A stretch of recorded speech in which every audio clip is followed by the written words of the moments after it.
All right, so we're going to move on to our next section and DBPR licensing requirements. So I have some questions on this. This is one of those things that I think all of our CAMs are interested in. CAMs must associate their license with their company, which is not too terribly difficult to do. You can go on, managers, if you've gone in and you've set yourself up to manage associations as homeowner associations, it's kind of the same thing. Just tie your license in. I know we've distributed all the information out. I saw Mark send out an email, a few other people, with steps in his video thing to show you how to do it. So I think everybody's good there. The questions that we're starting to get, or I'm starting to get, is CAMs that have to associate it with a property, if they're an on-site. So what are we defining as being the on-site manager? So if you work for Newell Property Management and you manage two associations, and you go between those two associations only, are you an on-site manager? And that's where I've given the same answer. Not sure. I think that I would always advise, because there have been so many changes with the CAM statute, it's very clear that the DBPR and the legislature want to know what you're doing as a CAM. And so unless some other guidance comes out, I would always err on the side of disclosure. So if there is a way, I mean, if you're on site, I mean, what is the difference? I mean, is it 10 hours a week? Is it 40 hours a week? I'm not sure. What's the distinction between a portfolio manager versus...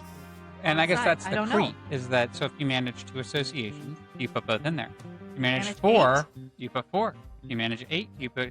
So at what point does it go from being an on-site to a portfolio? And I have no problem with the disclosure side of it. Right. That part doesn't bother me in the least.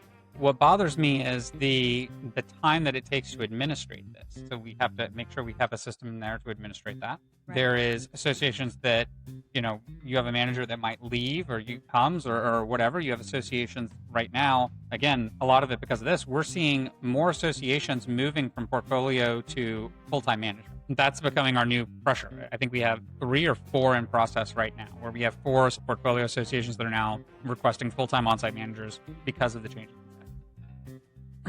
So we have to update all of that. So your advice would be, if you're a portfolio manager and you manage 12 associations, put them all 12 in there? I think at this point, unless we get other guidance one way or another, that would be my advice. I think there is going to be some hardship because you have to keep up with this as a manager. You have to keep up and make sure if there are any changes. Statute says you have to update it within 30 days. As you know, when there's transition, we're all in a lot of stress and thinking about so many moving parts. This is another moving part that you have to put into our checkbox, basically our checklist to say, okay, have I updated the DBPR? If you don't update the DBPR within 30 days, I would imagine if you do it a little bit after 30 days, you'll be okay. But if not, I think it hasn't gone out yet. I'm not sure, but I'm thinking that they would probably have some financial fine or some sort of violation.